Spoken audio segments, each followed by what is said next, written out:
Good afternoon, everyone. Welcome and thanks very much for tuning into our National Volunteer Week broadcast. On behalf of Volunteering Victoria, the team here, I'd like to first of all acknowledge that I'm broadcasting from the land of the Wurundjeri people and pay my respects to their elders past, present and emerging.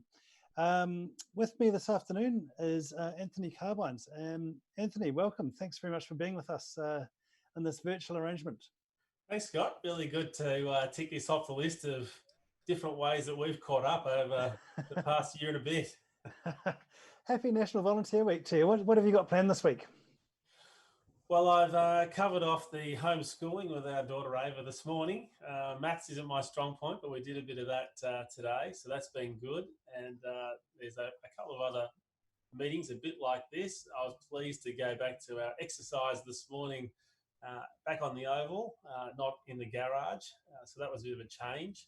And of course, there's a range of people and announcements that the government's been making, in particular around economic stimulus to get people back to work, and that's been really important. So back up also at Austin Health this week, catching up, funnily enough, with some of their volunteers as a bit of an event they're trying to pull together in difficult times, given a very large call on their pool of volunteers and support workers during pretty challenging times.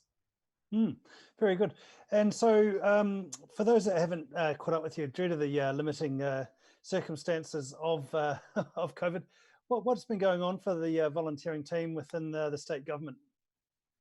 Well, of course, we've had a few different things. Of course, you'd be aware, because you've been a big part of it at Volunteer Victoria, our work on the consultations in relation to the strategy that we're developing. And while we've been able to get out to Gippsland and we've been able to get out to Ballarat and a couple of other venues, some of our regional trips and consultations have been delayed due to COVID, but we'll be getting those back on track as soon as is possible. But of course, we're encouraging people to continue to engage Victoria in relation to the survey work, to have their say on the task force work that we need to do for the strategy. And then, of course, we're about to kick off and largely have our team together now of those of you, experts and others, involved in our volunteering task force and the work that we want to do to probably highlight some of the key initiatives and work we want to bring together as part of the strategy. And we haven't been able to bring our first meeting together because I suppose so many of you who are engaged and involved in leading volunteer work across the state have been a bit diverted. But we're very keen to get that meeting up and running, because that's a pretty key and critical part of getting volunteer leaders together at the pointy end of some of our policy work. So those two areas in particular, as you'd be aware, Scott, are pretty critical to the work that we need to do over the course of this year and into last year, despite the changing nature of everyone's work days at the moment. Quite. With the strategy, what's your grand vision for the strategy, Anthony? Where do you see it going? I think in the conversations and the discussions that we've all been having, what's clear is the government wants to be able to provide a way to engage, enthuse and involve as many volunteers and get more people connected across the state as we can, but also those volunteer leadership groups in our community, of which, of course, Volunteering Victoria is the peak, so critical, is where can government provide support and advice to the work that you're doing now? How do we help strengthen that? Some of that's been about broader statewide registers of people's skills and experience. How do you help volunteer organisations better tap into the resources and capacity of people out there already, particularly when we don't want to be finding ourselves buried in more paperwork or having to re-engage in so many more forms that the data and information is out there. So I think a key part of our work that we hope the government can bring to bear in partnership with our volunteering community is a database and work that is easy for people to tap into and organisations to use as a resource to find, to better pinpoint and connect so many skilled and willing volunteers across the community. That's a key bit of work. that we need to do that's coming back in the feedback that could provide a great deal of assistance to volunteers.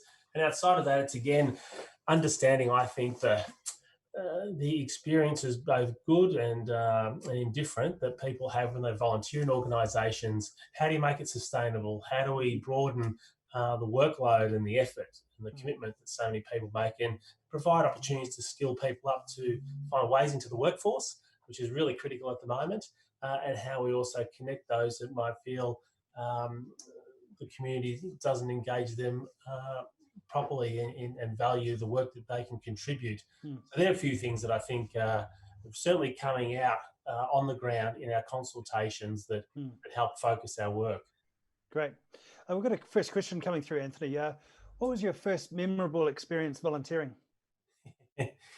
Volunteer, it's a good question. I suppose one that comes to mind in particular is volunteering through community television.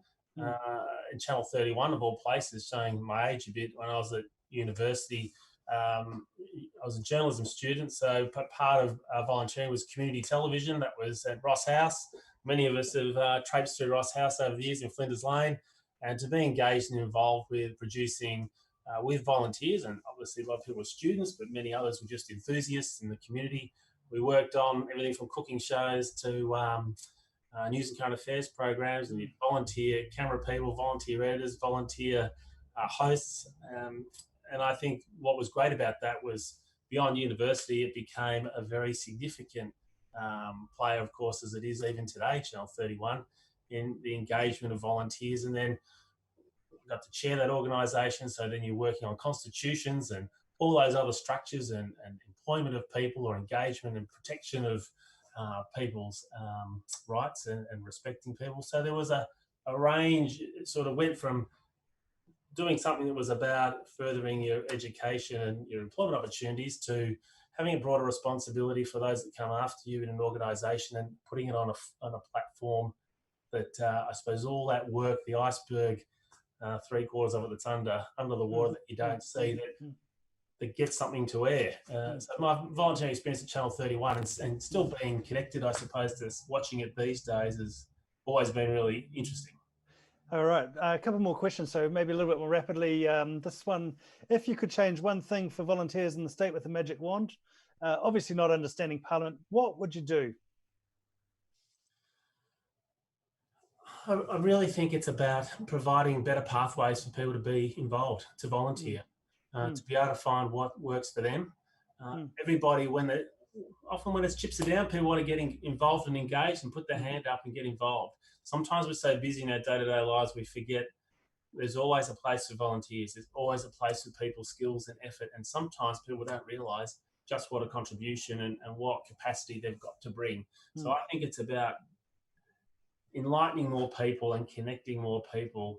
Could you imagine if we just lifted the volunteering effort and the engagement across more people, what that would bring to so many organisations in the community? Great. What have you learned from the state investment in volunteering, the projects funded thus far?